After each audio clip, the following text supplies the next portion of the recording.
بسم اللہ الرحمن الرحیم الحمدللہ رب العالمین والعاقبۃ للمتقین والصلاۃ والسلام علی سیدنا المرسلین۔ آئے ارشاد گئے وعدہ پردہ لے کر، اب ڈھونڈ انہیں چراغ رخ زیبا لے کر۔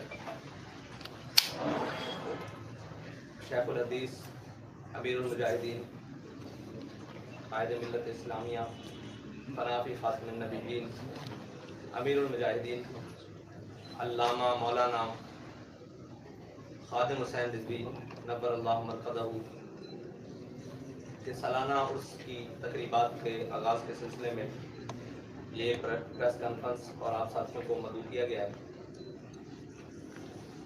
ان کا نظریہ، ان کے دیے ہوئے افکار اور اقوال جو امت مسلمہ کے لیے مشعل راہ ہے، اور یہ عرس کی تقریبات باقاعدہ اپنے شیڈول کے مطابق انشاءاللہ آغاز ہوں گی اور انشاءاللہ اس میں انجام تک پہنچے گی۔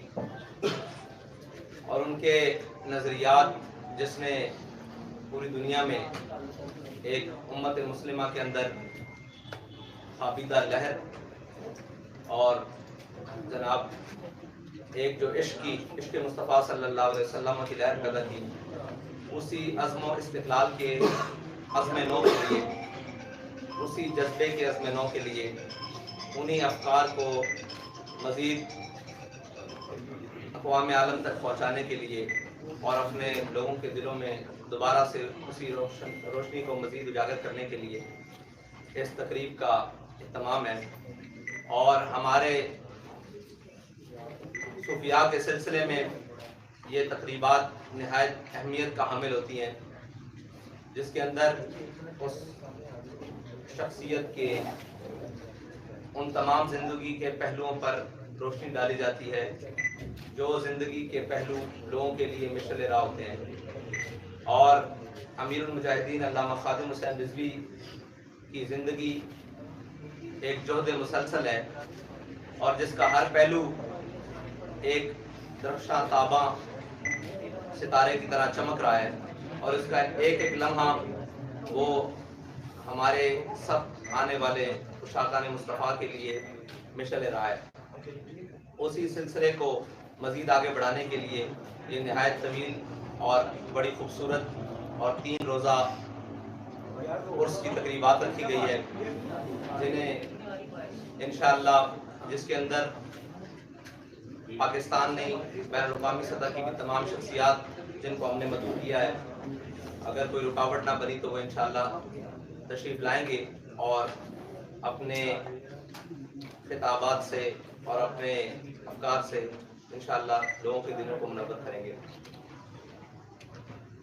اور علامہ خادم حسین رضوی نور اللہ مرقدہ کی زندگی ناموس رسالت، ختم نبوت اور دین اسلام کے پرچم کو سربلند کرنے کے لیے اور وطن عزیز پاکستان کی نظریاتی اور جغرافیائی سرحدوں کی حفاظت کرتے ہوئے گزری۔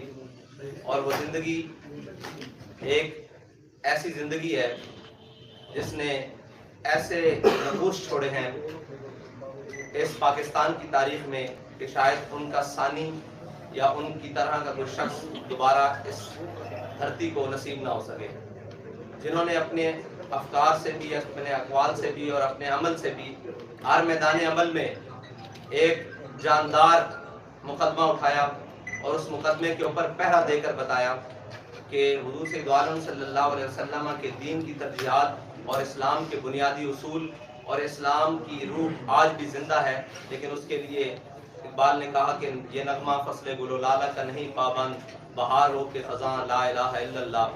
اور وہ تمام شکایتوں کے ساتھ اسی پاکستان کی مٹی کے ساتھ اور وفادار رہے، اور اسی پاکستان کو حضور سید عالم صلی اللہ علیہ وسلم کے دین کی اماج گاہ بنانے کے لیے آخری وقت تک کوشاں رہے۔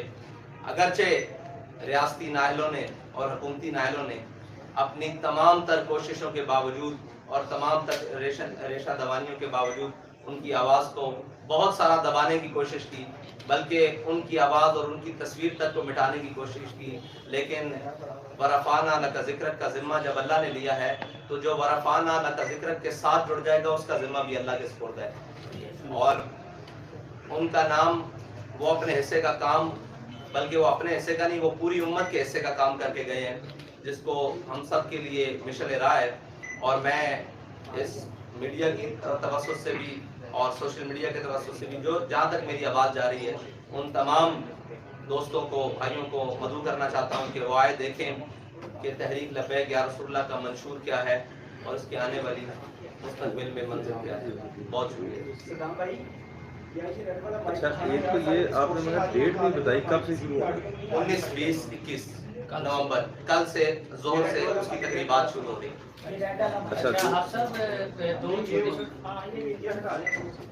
آپ صاحب تھوڑی سی بات ملکی سیاست پہ بھی کر لیں. اس وقت جو صورتحال ہے، مہنگائی، بےروزگاری، بجلی، پیٹرول، بے یقینی کی صورتحال ہے، سیاسی عدم استحکام ہے، ڈالر رک نہیں رہا، اس پہ آپ کی جماعت کا موقف کیا ہے؟ دوسرا ایک ساتھ ہی اس کے ضمنی سوال ہے کہ چیف آف آرمی اسٹاف کی تعیناتی عمران خان صاحب کہتے ہیں کہ جی یہ ایک حکومت نہیں کر سکتی، تو کیا آپ سمجھتے ہیں کہ وہ ٹھیک کہہ رہے ہیں کہ شہباز شریف کے پاس کوئی اختیار نہیں ہے وزیر اعظم کو تعینات کرنے کا؟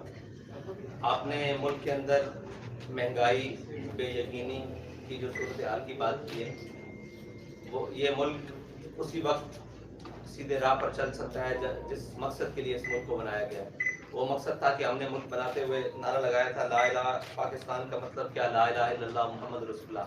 لیکن 70 سال اسی نعرے کے ساتھ غداری ہو رہی ہے. اسی نعرے کے ہم نے پس پش ڈال کر اس کے نظریات کو جہاں ہمارا دل کیا ہم نے بیچا، اور جس کا جو دل کیا اس ملک کے ساتھ کیا. اور جس ایک شخص نے، جس نے بھی آیا، اس نے اپنی نظریے کی بنیاد پر اس ملک کو چلانے کی کوشش کی. یہ ملک پاکستانی عوام کا ہے، یہ ملک، اس میں بسنے والے 95% اسلامیان ہیں اور اسلامیان پاکستان ہیں. تو اس ملک کو جن نظریاتی بنیادوں پر حاصل کیا گیا تھا، جب تک ان پر نہیں چلایا جاتا تو یہ ملک کبھی اپنے ٹریک پر واپس نہیں آ سکتا. اور دوسری آپ نے بات کی کہ آرمی چیف کی تعیناتی، یہ سوال پہلے بھی ہو چکا. انہوں نے کہا تھا کہ یہ ان کے ادارے کا مسئلہ ہے کہ وہ جس کو آرمی چیف لانا چاہیں سینیرٹی کی بنیاد پر یا قابلیت کی بنیاد پر، یہ ان کے ادارے کا مسئلہ ہے. اگر اس میں حکومت کا اختیار ہے تو حکومت جو بھی موجودہ ہے اس کو چاہیے کہ وہ آرمی چیف کی تعیناتی کر دے.